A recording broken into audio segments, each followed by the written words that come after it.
Welcome back to the Daily Mastermind. George Wright III. I am your host. If this is your first time listening, I would encourage you to hit the like and subscribe button.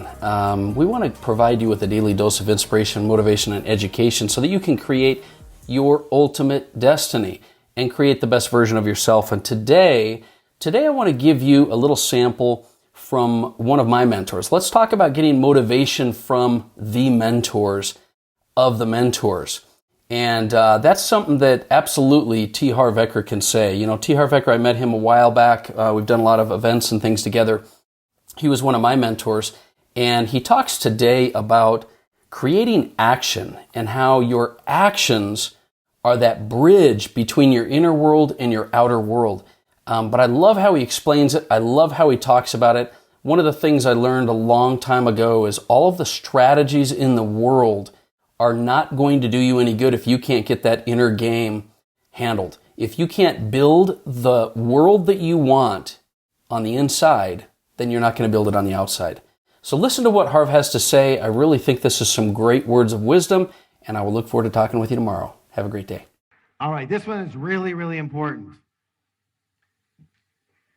Recall the process of manifestation. Say it with me. Your thoughts lead to your feelings, lead to actions, lead to results. Which one is the highlighted one?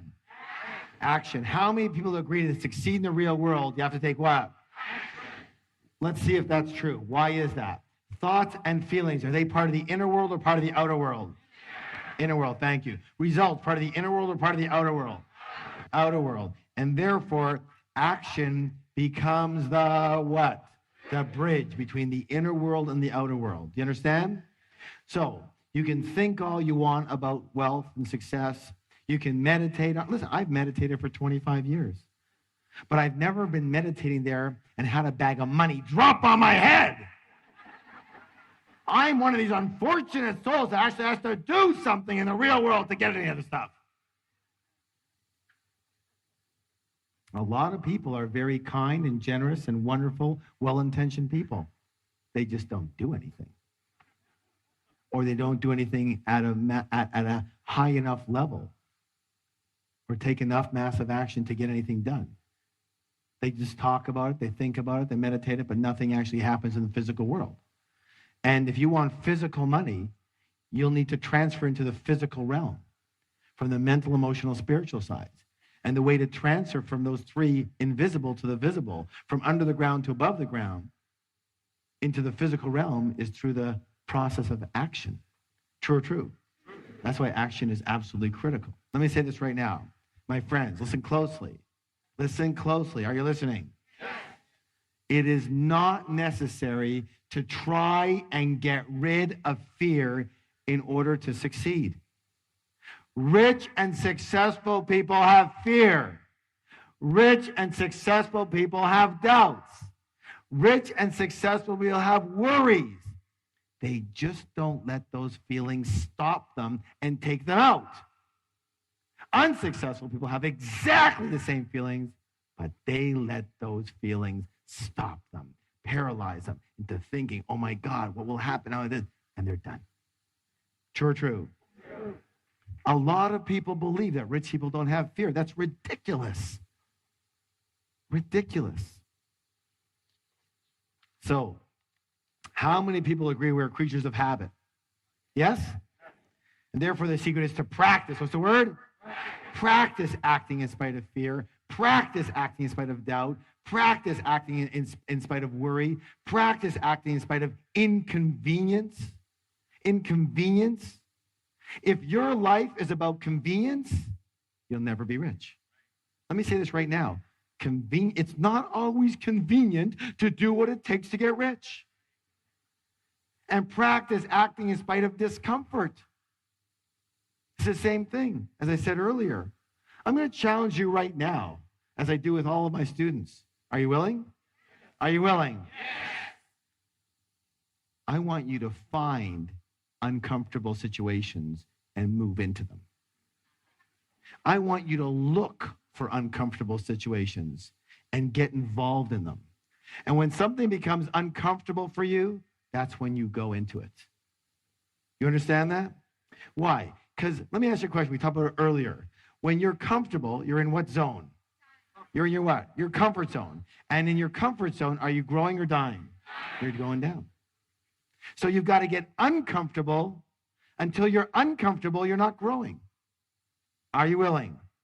So the only time you're growing is when you're uncomfortable. Say, the only time I'm growing is when I'm uncomfortable. Pat someone in the back and go, you're growing, man, you're growing. You can always tell rich people, you can always tell middle class people, you can almost always tell broke people by the actions they're willing to take and not take. How much comfort or convenience runs their life. You know, one of the things we talk about is that at the end of our programs, usually we talk about the 3-day Millionaire Mind Intensive. And very often someone will stand up and say something like, they'll say, well, you know, it's not being held in the city that we're in right now. And I'd have to like take a flight and fly for 4 hours and, you know, get a hotel and you know, this and that. And it's just so inconvenient.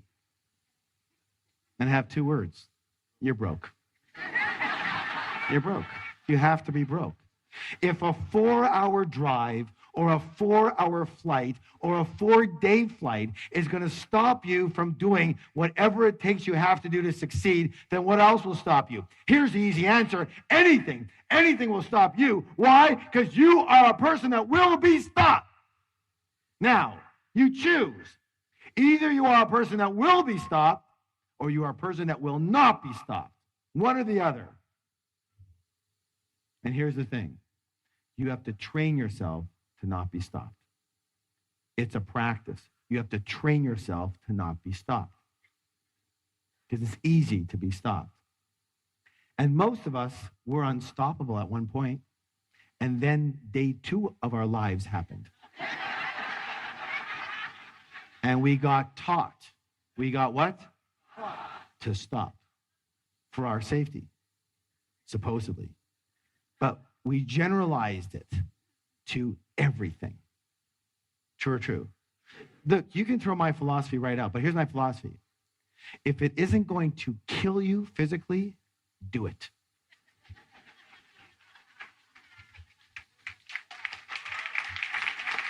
Just do it. One of the things I've been noticing lately with a lot of the rich people I've been dealing with, very rich people, is they're willing to take a shot. It's amazing. I'm a lot less risk prone than they are, but I also see where I am and where they are. Now I do pretty well, but these guys are amazing. And it's like, you give them a proposal and they go, that makes sense. That could work. Yeah. All right, let's give it a shot. And I'm going, well, I'm not sure it's going to work. I know, but let's give it a shot. Well, I'm not that sure. I know, but let's go for it. Let's give it a shot. What's the worst that can happen? Oh, we lose a few bucks, we try another thing. Well, okay. You understand what I'm saying? They're willing to go for it. And we, like if someone's going to get a little upset with us, no, I don't want to do that then. Well, what if I lose what I've got? No, I'm going to keep it simple. If it's not going to kill you physically, do it. You'll be so much better off in the end than waiting for the exact right moment and time to by the way, when's the exact right moment and time? When you feel comfortable. Notice? It's got you coming and going. And so it doesn't let you be comfortable so that you can make sure it keeps you out of harm's way. Because your mind is a protective mechanism. Its job is to protect you, not to help you succeed or be happy. Did you know that? Good or good? All right, good.